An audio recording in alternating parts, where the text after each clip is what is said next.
今回は黒の根元グラデーションをベースに鬼ライナーを使って桜のアートをやっていく方法をご紹介していきたいと思います。私が普段使っている鬼ライナーの使い心地、ぜひご覧ください。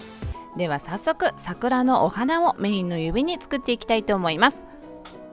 まずは前回のですねカラーの調合のところで作った黒のグラデーションに使っていく柔らかいカラーを使って根元グラデーションを作っていきたいと思います。使っていく筆はトリネのアートブラシ使ってください。黒のカラーって濃いカラーの分ですね、なかなかグラデーションって難しいんじゃないのというふうに思う方いると思うんですけれども、グラデーションに作った柔らかいカラーだと結構ですねいい感じになじませていくこともできますし、かっこよく仕上がっていきますので、ぜひグラデーションやってみてください。で今回はこの根元グラデーションのやり方になりますので、まずはですね根元のところこんな感じにですねライン状にまずはカラーを置いていきます。でこんな風に置いていただいたらですね、今度はこのまず真ん中のところにカラーを足していくんですけれども、これくらい量を足していただいたらしっかりとですねパレットで筆からカラーを拭っていただいて、カラーとクリアのところをですねちょうど筆で置くようなイメージで境目をトントントントンと下向きに動かす感覚でこのようにぼかしていきます。筆を縦に動かしていくことによって自然とですね馴染んでくるんですけれども、この時筆圧をですね結構強めにかけてしまうと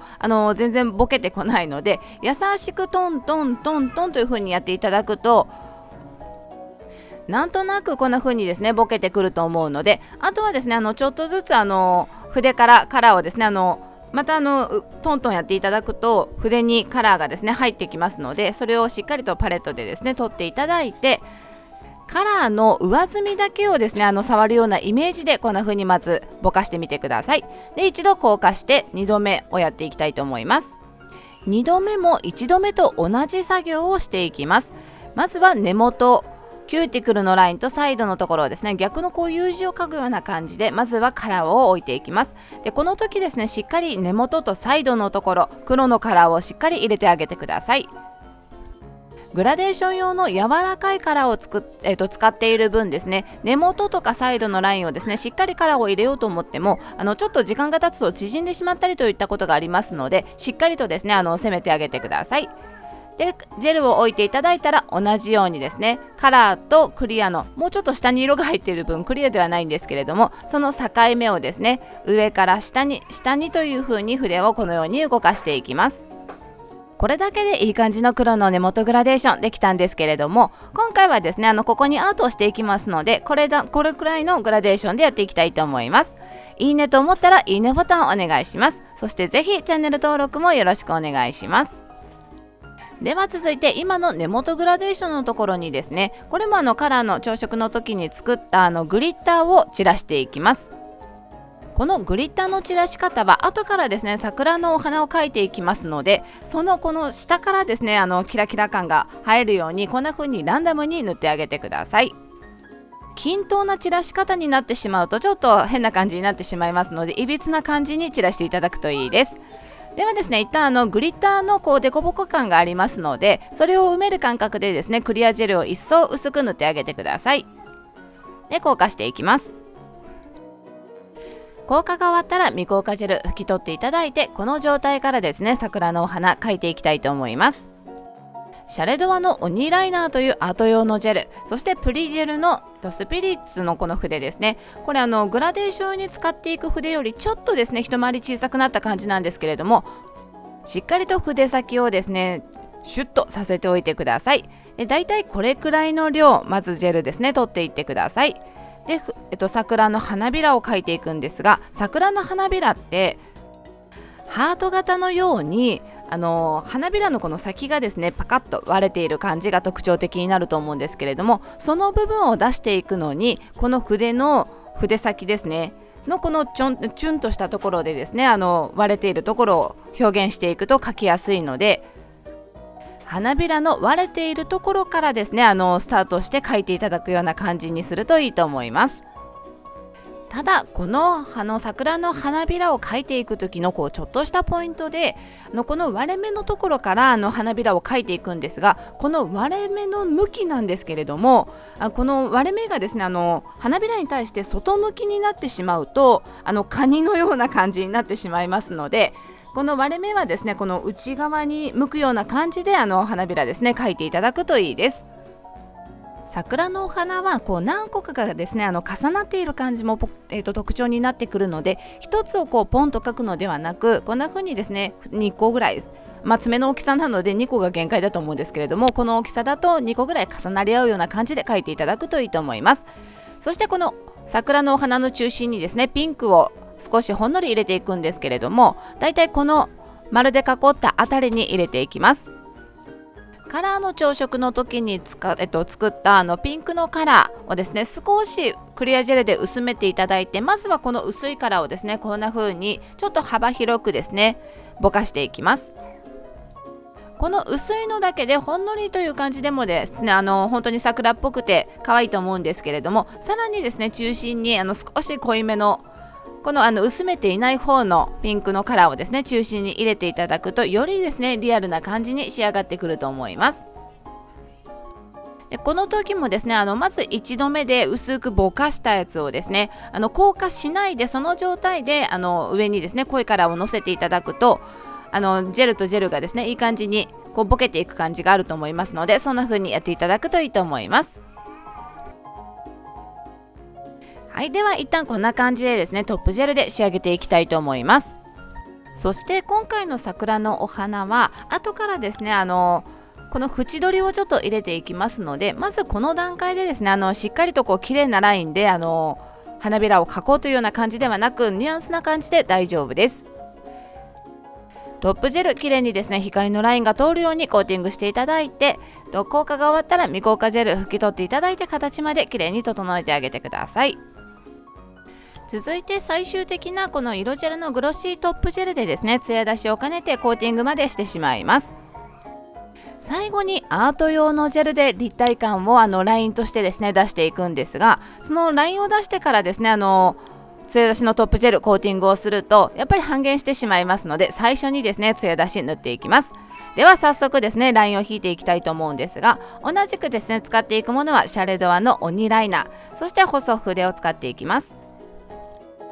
細筆にだいたいこれくらいの量ですねジェル取っていただいて、これもですね花びらの割れているところから描いていくとラインもですね描きやすいです。花びらの割れているところからスタートしていただいて、この花びらと花びらが重なっているこの中心のところはですねラインが細くなるように太いといってもそんなに太くないんですけれども、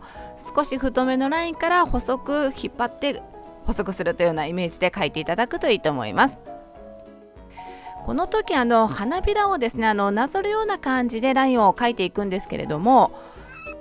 桜の花びらは好き好きもあると思うんですけれども、細長い桜よりはですね横広花びらがちょっとですね大きめの感じの方が可愛らしく見えてきますので、下に描いた桜の花びらよりですね少し膨らみを持たせるような感覚でライン描いていただくといいと思います。でこんな風にですね縁取っていただいたら、中心のところに同じ筆を使ってドットをですねこれもいびつな感じで3つか4つぐらいつけてあげてください。そしてこれだけでも十分素敵なんですけれども、少しですねこんな風にラインをですね太いのから細いのというような感じでラインを引いていただいたりとか、この隙間にですねドットを小さいドットなんですけれどもこんな風に入れていただくとリアルに仕上がってくると思います。